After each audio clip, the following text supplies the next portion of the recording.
সুপ্রিয় দর্শক, আপনারা দেখছেন এসপিএন বাংলা টিভি।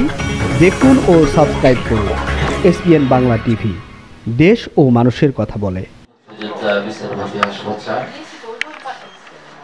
এবং মঞ্চভূমিষ্ঠ অন্যান্য অতিথিবৃন্দ, অত্যন্ত সুন্দর এবং মহতী আয়োজনে আমি উপস্থিত হতে পেরে এবং দুটি কথা বলার সুযোগ পেয়ে নিজেকে গর্বিত মনে করছি। আজকের আলোচ্য যে বিষয়টি মানবাধিকার উন্নয়নে বা সুরক্ষায় গণমাধ্যমের ভূমিকা, অত্যন্ত অর্থকরী একটি বিষয় নিয়ে আলোচনার সূত্রপাত ঘটিয়েছে কর্তৃপক্ষ। তাদেরকে আন্তরিকভাবে ধন্যবাদ জানাচ্ছি। গণমাধ্যম কি করতে পারে, এখন তো আমরা টক অফ দ্য ওয়ার্ল্ড গণমাধ্যম, যেটা দুর্নীতি দমন কমিশন পারে না,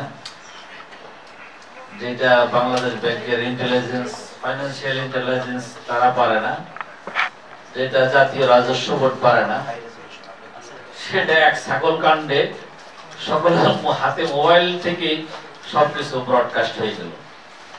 এটা তো একটা জীবন্ত দৃষ্টান্ত আমাদের সামনে, তাই না?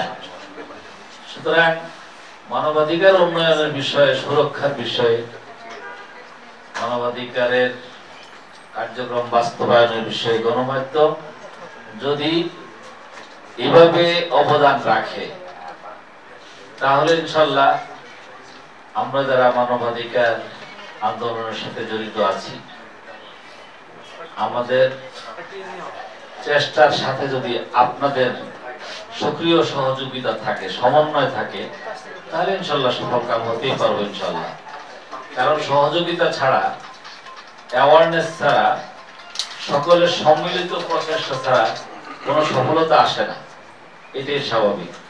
যাই হোক, হাঁটি হাঁটি পা পা করে যার যতটুকু সাধ্য আছে, যার যার অবস্থান থেকে, যে যেখানে যে অবস্থা আছে, সেখান থেকে যদি ছোট্ট পরিসরে হলো, যেমন আজকে আমরা একটা চাইনিজ রেস্টুরেন্টের একটা কক্ষে বসে এই মানবাধিকার উন্নয়ন বিষয়ে আমাদের বাংলাদেশ সুপ্রিম কোর্টের একজন জাস্টিস স্যারকে আমাদের পাশে রেখে আলোচনার যে একটা সূত্রপাত তারা ঘটিয়েছে, এটাকে ছোট করে দেখার কোনো অবকাশ নাই। এখানে পরিসরটি যদিও ছোট হয়ে থাকুক, কিন্তু আমি যা দেখছি আমাদের স্টেজে এবং অডিয়েন্সে যারা আছে, ম্যাক্সিমাম সংগঠন, ম্যাক্সিমাম তারা, আমার মনে হয় এখানে কেউ ব্যক্তি নয়, প্রায় সবাই প্রতিষ্ঠান। এতগুলো প্রতিষ্ঠানের কর্ণধরকে একসাথে করে একটা সুন্দর আলোচনার যে অবতারণা করেছে, এটাকে আমি অত্যন্ত সাধুবাদ জানাই। আগামী দিনে অপু, তুমি আরো ভালো কাজ করো। আমাদের সংগঠক যারা আছে, যারা একটু ঝিমিয়ে পড়ছে, যারা একটু ঘুমিয়ে পড়ছে, তাদেরকে জাগিয়ে তোলো এবং আরো বড় পরিসরে কাজ করো। আমরা তোমাদের পাশে থাকবো ইনশাল্লাহ।